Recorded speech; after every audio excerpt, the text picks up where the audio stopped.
UG एक गरीब बच्चा था जिसे कम उम्र में अपने पिता द्वारा उसकी प्रतिभा की कमी के लिए परेशान किया जाता था। वह अपनी जीनियस बहन काजुकी की छाया में जीता था, जिसने अपनी प्रतिभा से अपने परिवार को अमीर बना दिया था। लेकिन जब उनके घर में एक ट्रेजेडी हुई तो यूजी एक ऑर्फन बन गया, जिसे बुरे लोगों ने दुनिया का सबसे ठंडा एलीट सोल्जर बनने के लिए ट्रेन किया। हालांकि उसकी जर्नी उन सबसे ठंडी यात्राओं में से एक थी जिसे किसी ने भी देखा है। उसके माता पिता हमेशा उसे नजरअंदाज करते थे क्योंकि उसमें अपनी बहन काजुकी जैसी टैलेंट नहीं थी। कम उम्र में ही उसकी बहन की स्केचेस उसके पिता को चकित कर देती थी और उसकी टैलेंट फेमस आर्टिस्ट से भी आगे निकल गई थी, जिससे वह कई आर्ट कॉम्पिटिशन्स जीतने लगी और उसकी आर्ट करोड़ों में बिकने लगी। यूजी अपनी छोटी बहन से दूर रहने लगा क्योंकि जब भी वह उसके साथ होता लोग उसका मजाक उड़ाते थे। काजुकी अपने भाई के अंदर की खालीपन को भरना चाहती थी, इसलिए वह ही एकमात्र इंसान बनी जो उसके साथ खेलती थी और उसे बॉल फेंकना भी सिखाती थी। वे साथ में टाइम बिताते थे और उसकी बहन हर चीज में उसका साथ देती थी। उसे अपने सपनों तक पहुंचने के लिए इनकरेज करती थी क्योंकि उसमें एक्स्ट्रॉर्डिनरी पोटेंशियल था। वही एक चीज थी जो उसे खुशी देती थी और उसे उसके जैसा बनने के लिए इंस्पायर करती थी। यहाँ तक कि उसकी खराब ड्राइंग्स को भी वह संभाल कर रखती थी ताकि उसका कॉन्फिडेंस बढ़ सके। लेकिन उनके पिता लगातार यूजी के वर्क का मजाक उड़ाते रहे, यहाँ तक कि शर्म के कारण यूजी ने अपने ही वर्क को डिस्ट्रॉय कर दिया। एक दिन यूजी अपने घर के अंदर एक अजीब आदमी से मिला जिसने उससे पूछा कि क्या वह एक इंटरेस्टिंग बॉक्स से चॉकलेट लेना चाहेगा। उसके पिता ने उसे एम्बेरसमेंट कहा, लेकिन उस मिस्टीरियस आदमी ने स्लाई स्माइल दी। समय बीतता गया, काजुकी ने अपनी टैलेंट छिपाना शुरू कर दिया और यहाँ तक कि उसने पेरिस में अपनी आर्ट स्टडीज भी कैंसिल कर दी। इसके बजाय वह अपने भाई के साथ मांगा पढ़ने में टाइम बिताने लगी और कहती थी कि उसे फ्रेंड्स बनाने चाहिए ताकि वह पूरी जिंदगी लोनली न रहे। वह नहीं चाहती थी कि यूजी अपने पिता जैसा बने और उसे फ्रेंड्स बनाने पर ध्यान देने को कहती थी। उसी समय उसकी कभी कभी की पेंटिंग्स ही फैमिली की इनकम का एकमात्र सोर्स बन गए। लेकिन यूजी के साथ उनका बिहेवियर और भी खराब हो गया। उसका फैमिली हर रात बाहर खाना खाने जाता, लेकिन उसके लिए सिर्फ ठंडी स्टेल ब्रेड छोड़ देता। वह सूखी ब्रेड केवल पानी में भिगोकर ही खा पाता था। यह देखकर काजुकी उस पर चिल्लाई कि वह फ्रिज में रखा फूड खा सकता है, लेकिन यूजी ने कहा कि अगर उसने ऐसा किया तो उसके पेरेंट्स उससे नाराज हो जाएंगे। काजुकी का सैडनेस बढ़ गया। उसने अपॉलॉजी मांगी कि उसे नहीं पता था कि यूजी के साथ इतना बुरा ट्रीटमेंट हो रहा है और उसने अपने पेरेंट्स पर चिल्लाया, फिर भी कुछ नहीं बदला। उसके पिता खुलकर उससे हेट्रेड दिखाते रहे और उसकी माँ भी उसके पिता के डर से उसे निग्लेक्ट करने लगी। एक बार यूजी देर से घर आया और अपनी बहन से कहा कि वह एक फ्रेंड के साथ खेल रहा था। काजुकी ने पूछा कि क्या वह गर्ल है, जिस पर उसने हाँ कहा, लेकिन उसे डर था कि उसकी बहन उसकी नई फ्रेंड को बुली करेगी। उसने कहा कि वह सिर्फ यह देखना चाहती है कि उसके फ्रेंड्स उसके लिए अप्रोप्रिएट हैं या नहीं,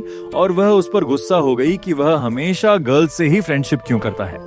काजुकी की जेलसी बढ़ने लगी और उसने कहा कि उसे गर्ल से फ्रेंडशिप करने के लिए उसकी परमिशन लेनी होगी। यूजी मान गया और उसने उसका हैंड पकड़कर कहा कि वह एक दिन उसके लिए राइट गर्ल ढूंढेगी। उसी दिन बाद में काजुकी ने उससे पूछा कि क्या वह उसके साथ बात लेना चाहेगा।